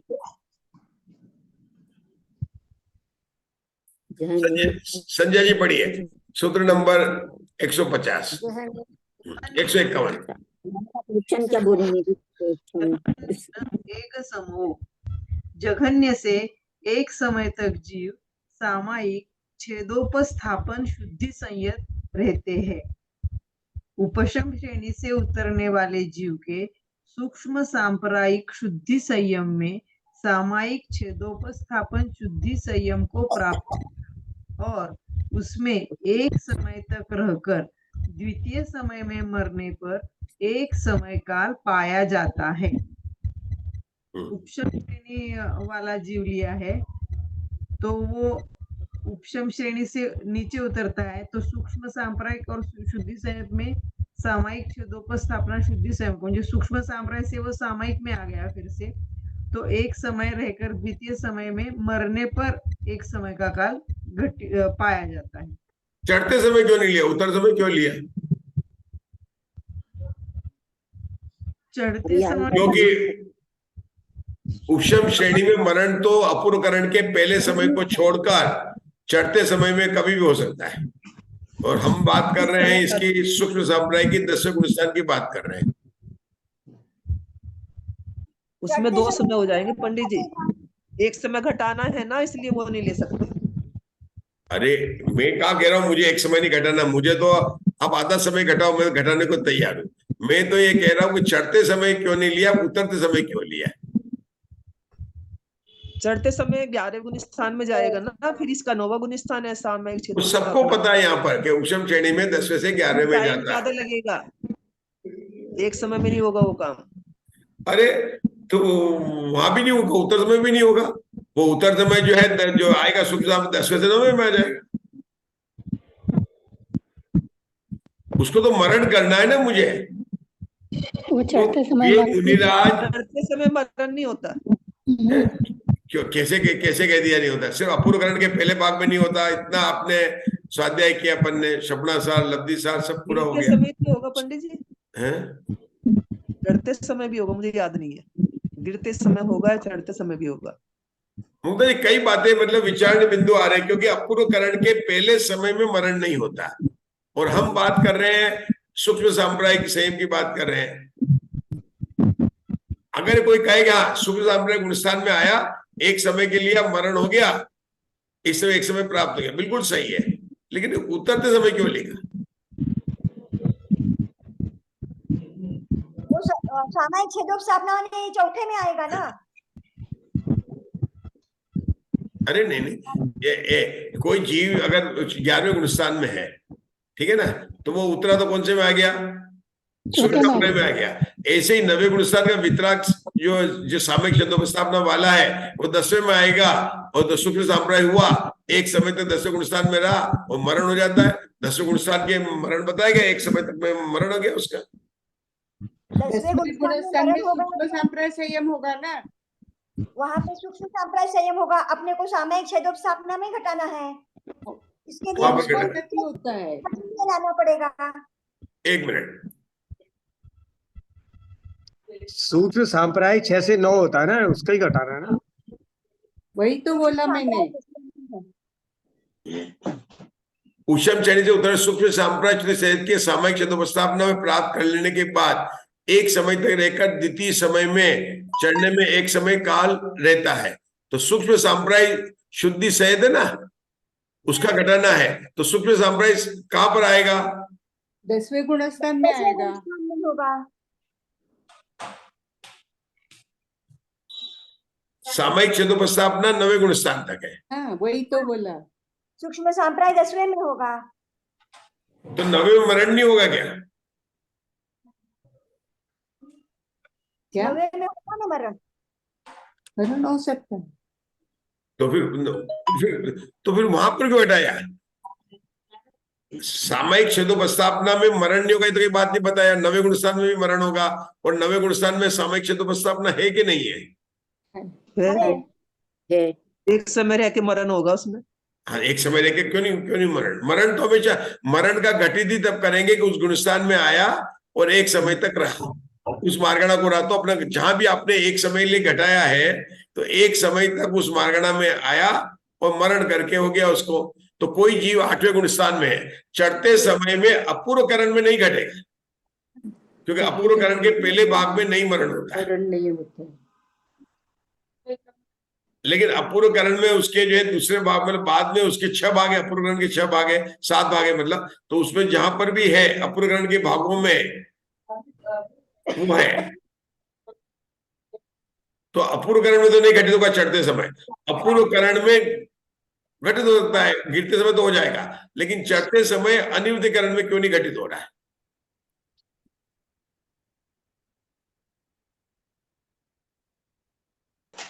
चढ़ते समय का काल कम है, अंतर। उतरने का काल कम है। अरे तो क्या फर्क पड़ता है? मुझे तो एक समय का रहना है, तो उसमें क्या मतलब है? आप एक ही समय बता दो पंडित जी, आप ही बता दो, हमें नहीं आ रहा है। आप ही अरे बता दीजिए। कैसे बताएंगे हम, कैसे बताएंगे? आप सोचिए। आ भी रहा समझ में हमारे। आप लोग तो सब अरे ले जाना है पहले। ऐसा थोड़ी नहीं है। जो प्रश्न मैंने पूछा तो मैं आप उत्तर आपको देना पड़ेगा ना। हमसे आता नहीं, आप बताइए। चलिए सोचते हैं इसको। चलो आगे बढ़ते हैं, सोचते हैं। आप लोग तो सब संतुष्ट है, असंतुष्ट तो मैं ही हूँ। चलो आगे चलो। आप बता दो पंडित जी, नहीं क्या आप सोचते हैं? सोचिए। चलो 153 सूत्र हो गया। चलो आगे चलो 152। उत्कृष्ट से कुछ कम कोटि वर्ष प्रमाण काल तक जीव, आवाज कम आ रही है, शुद्धि संयत रहते हैं। आवाज ही नहीं आ रही।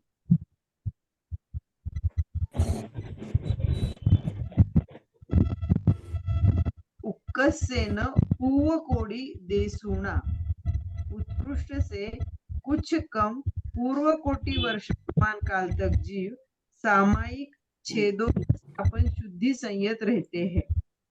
पूर्व समान आयु के गर्भादि 8 वर्षों से सामायिक छेदोपस्थापना स्थानिक संयम को प्राप्त कर और 8 वर्ष कम पूर्व कोटि वर्ष तक विहार करके देवों में उत्पन्न होने पर सूत्रोक्त काल पाया जाता है। हाँ ये तो बिल्कुल स्पष्ट है। पूर्व कोटि पूरी आयु है, 8 वर्ष में उसने सम्यक दर्शन धारण कर लिया। ये तो बिल्कुल स्पष्ट है। चलिए आगे चलिए। सुहुम सांपराय शुद्धि संजदा केवचिरम कालादो होंती, जीव सूक्ष्म सांप्रायिक शुद्धि संयत कितने काल तक रहते हैं? सुगम, यह सूत्र सुगम है। प्रश्न पूछा है सूक्ष्म सांप्रायिक शुद्धि संयत कितने काल तक रहते हैं, क्या पूछा है?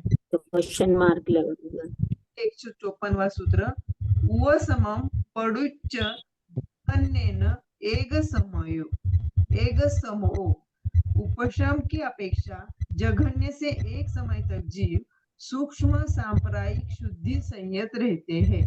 उपशम की अपेक्षा एक समय लिया है क्योंकि चढ़ता हुआ अनिवृत्तिकरण उपशमक अथवा उपशांत कषाय जीव सूक्ष्म सांप्रायिक शुद्धि संयत का हुआ। वहां एक समय तक रहकर द्वितीय समय मरण को प्राप्त हुए उसके सूत्रोक्त काल पाया जाता है। आप लोगों ने सबने पढ़ा है, मन में कुछ हलचल हुई? हाँ हुई, इसकी हाँ क्या वजह क्या? क्योंकि आपके प्रश्न का समाधान आ पढ़ना गया। नहीं, हलचल भी होनी चाहिए मन में। क्या हलचल हुई है? जो आप कह रहे थे वो भी हुआ। देखो यहाँ दोनों ले लिया उन्होंने, चढ़ते हुए दोनों भी ले ले लिया, लिया। उतरते हुए भी ले लिया एक समय। हाँ जी। ठीक है ना, तो उस गुणस्थान में आया, एक समय तक रहा और मर गया। कई बार क्या होता है, ऊपर का मुझे देखा नहीं, मेरे पास पुस्तक नहीं है ना, पुस्तक को तो देखना पड़ेगा कि कहीं कहीं छूट गया है कि नहीं छूट गया। इससे अपने को विचार तो आने चाहिए ना, अपने पढ़ा है कि अपूर्वकरण के पहले समय को छोड़कर उपशम श्रेणी में कहीं भी मरण हो सकता है, ये अपने पढ़ा हुआ नियम है अपना, देख लेना। और यहाँ पर उन्होंने घटित किया है, सूक्ष्म सांप्राय में दोनों लिया उन्होंने, उपशांत कषाय से 10वें गुणस्थान में आया या चढ़ते समय आया, ठीक है ना। चलिए आगे चलिए। उत्कर्षेण अंतो मुहूर्तम, पृष्ठ से अंतर मुहूर्त काल तक जीव सूक्ष्म सांप्रायिक शुद्धि संयत रहते हैं। सूक्ष्म सांप्रायिक, ये उन्होंने पूर्व कोटि वाला आयु वाला क्यों लिया, अंतर्मूर्ति क्यों लिया?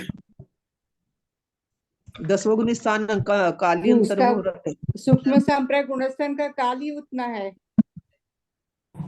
उत्कृष्ट अंतर मुहूर्त है ना, क्योंकि सूक्ष्म सांप्रायिक गुणस्थान में अंतर मुहूर्त से अधिक काल तक अवस्था, हाँ, तो इससे काल तक अधिक तक बोलने लगता है, उसका काल ही इतना है, अगर उसको अधिक लेंगे मार्गण ही भंग हो जाएगी, मतलब सूक्ष्म सांप्रायिक मतलब उस काल ही उतना ही है उसका, ठीक है ना। क्योंकि ये कैसा गुणस्थान है, सूक्ष्म सांप्रायिक है, इसका गुणस्थान और मार्गणा दोनों का काल एक ही होता है। कुछ ऐसे गुणस्थान है जब मार्गणा का नाम और गुणस्थान का नाम एक ही है, ऐसे ऐसे कौन कौन सी मार्गणा है जहाँ गुणस्थान और मार्गणा का नाम एक ही है?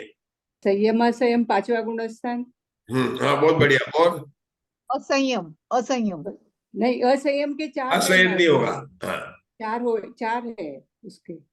नहीं, संयम असंयम तो बराबर उत्तर आया आपका, क्योंकि 5वें गुणस्थान का नाम संयम असंयम है, एक ही है, और उसका ये हो गया।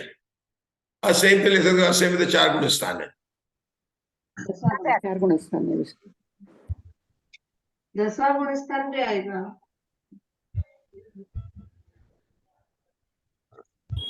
सम्यक मार्गणा में लेंगे तो सासादान गुणस्थान और सासादान सम्यक मार्गणा के भेद में दोनों का एक ही होगा। मतलब यहाँ तो संयम मार्गणा चल रही है, तो यहाँ तो 5वां गुणस्थान घटित हो गया, 10वां, और ये जो है 10वां गुणस्थान घटित हुआ। जब सम्यक मार्गणा में जाएंगे तो ऐसा भेद और घटित होगा। क्या पूछा और क्या उत्तर दिया मैंने?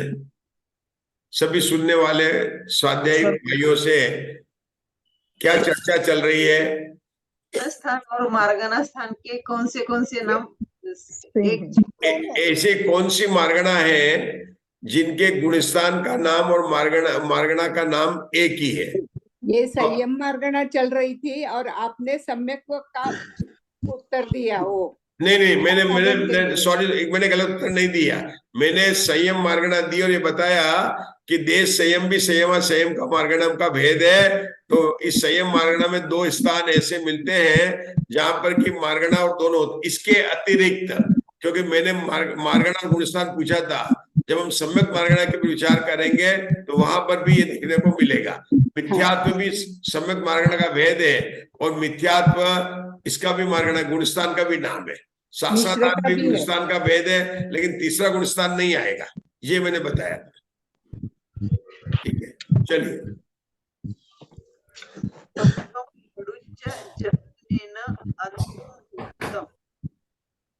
आगे का सूत्र 156, खवगम पडुच्च जहन्नेन अंतो मुहूर्तम, अपेक्षा अन्य से अंतर्मुहूर्त काल तक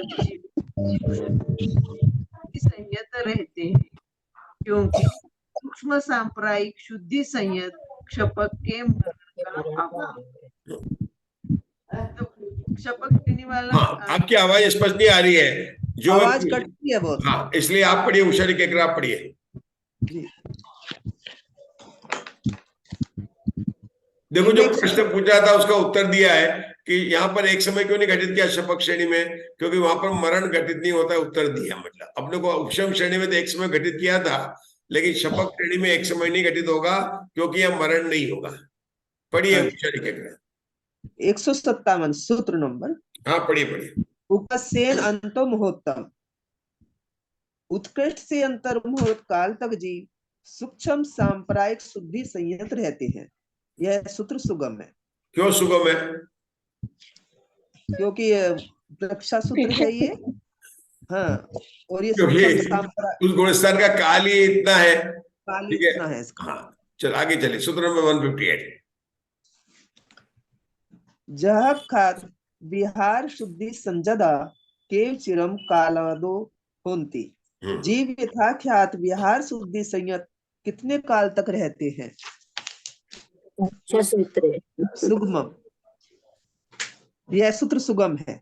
उपसमम पड़ुच जहनेन एक समूह। उपसम की अपेक्षा जगन्य से एक समय तक जीव यथाख्यात विहार शुद्धि संयत रहते हैं।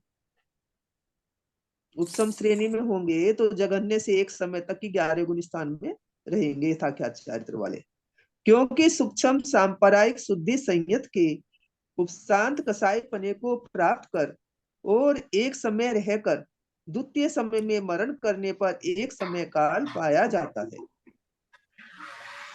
सूत्र नंबर 160। उक्कस्येन अंतो मुहूर्तम, क्यों उत्कृष्ट से अंतर्मुहूर्त काल तक जीव यथाख्यात विहार शुद्धि संयत रहते हैं, क्योंकि उपशांत कसाय का अंतर्मुहूर्त से अधिक काल नहीं है। सूत्र नंबर 161। खगम पड़ुच जहनेन अंतो मुहूर्तम। शपथ की अपेक्षा जगन्य से अंतर्मुहूर्त काल तक जीव यथाख्यात विहार शुद्धि संयम संयत रहते हैं, क्योंकि छपक श्रेणी पर चढ़कर छीन कसाय गुण स्थान में यथाख्यात संयम को प्राप्त कर और फिर सहयोगी होकर अंतर्मुहूर्त से अबंधक अवस्था को प्राप्त हुए जीव के वह सूत्रोक्त काल पाया जाता है। 162। उकस्येन पूर्व कोटि के सुना।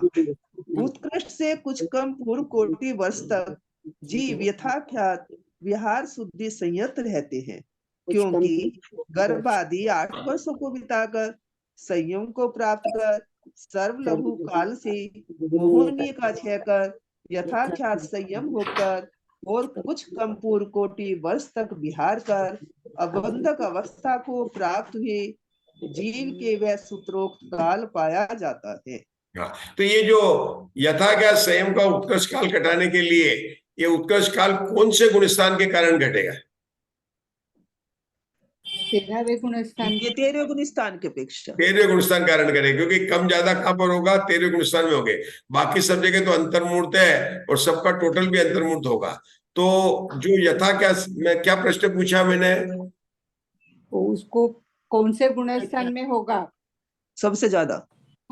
यथाख्यात, ये यथाख्यात संयम 11वें, 12वें, 13वें और 14वें इन गुणस्थानों में होता है।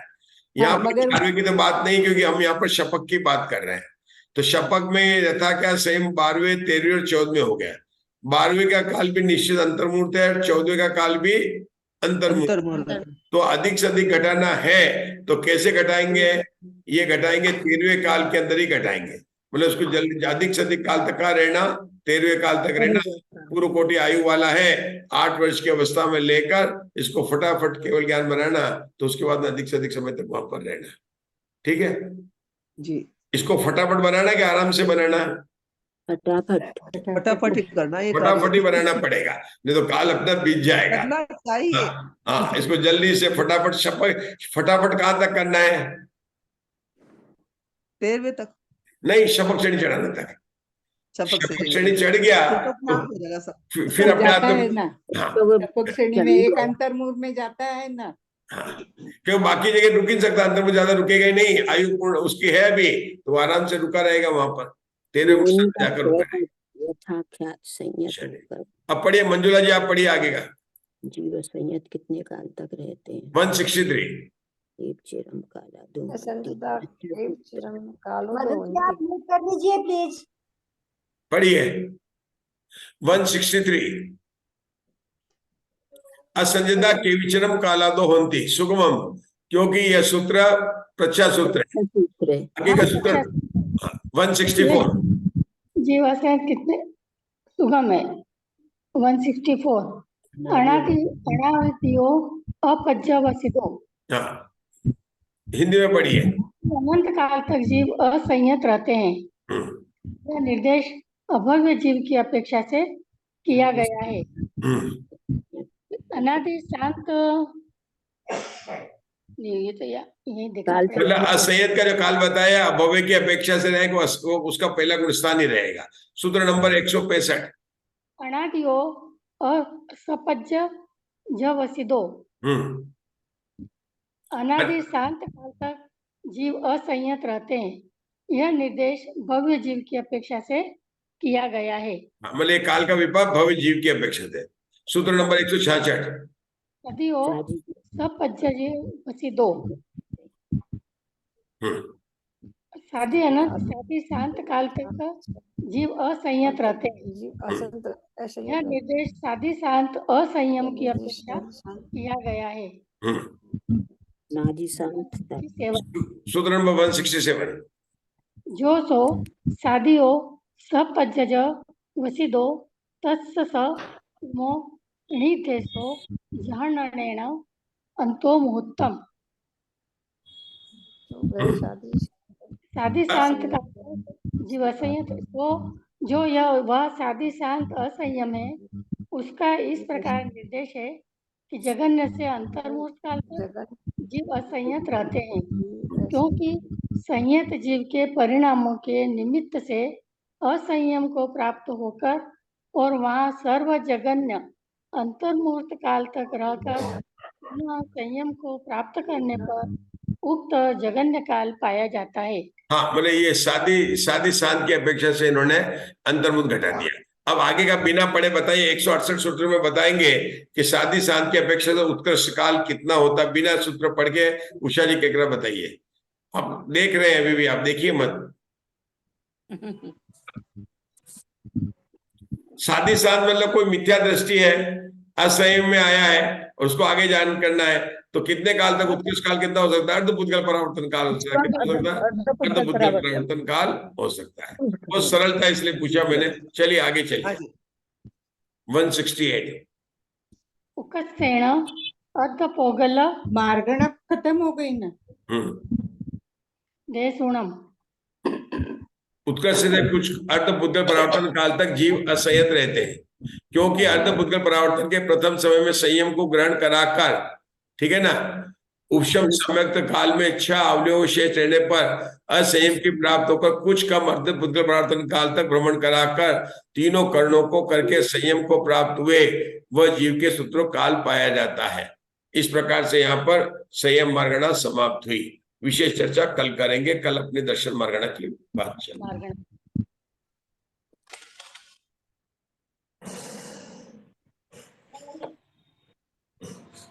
या वाणी के ज्ञान ते सूझे लोकालो सो वाणी मस्तक नमु सदा देतई दो। नो बार नमोकार मंत्र। नमो अर्यंताणम नमो सिद्धाणम नमो आर्याणम नमो वज्जाणम नमो लोये सगुसावणम। नमो अर्यंताणम नमो सिद्धाणम नमो आर्याणम नमो वज्जाणम नमो लोये सगुसावणम। नमो अर्यंताणम नमो सिद्धाणम नमो आर्याणम नमो वज्जाणम नमो लोये सगुसावणम। नमो अर्यंताणम नमो सिद्धाणम नमो आर्याणम नमो वज्जाणम नमो लोये सगुसावणम। नमो अर्यंताणम नमो सिद्धाणम नमो आर्याणम नमो वज्जाणम नमो लोये सगुसावणम। नमो अर्यंताणम नमो सिद्धाणम नमो आर्याणम नमो वज्जाणम नमो लोये सगुसावणम। नमो अर्यंताणम नमो सिद्धाणम नमो आर्याणम नमो वज्जाणम नमो लोये सगुसावणम। नमो अर्यंताणम नमो सिद्धाणम नमो आर्याणम नमो वज्जाणम नमो लोये सगुसावणम। नमो अर्यंताणम नमो सिद्धाणम नमो आर्याणम नमो वज्जाणम नमो लोये सगुसावणम। बोलो चौसो भगवान की जय। द्वादशांगी वाणी माता की जय। वितरागी धर्म की जय। अनंतानंद सिद्ध परमेश्वरी की जय। सभी को जय जिनेन्द्र। सभी को जय जिनेन्द्र। सभी को जय जय जिनेन्द्र। जिनेन्द्र।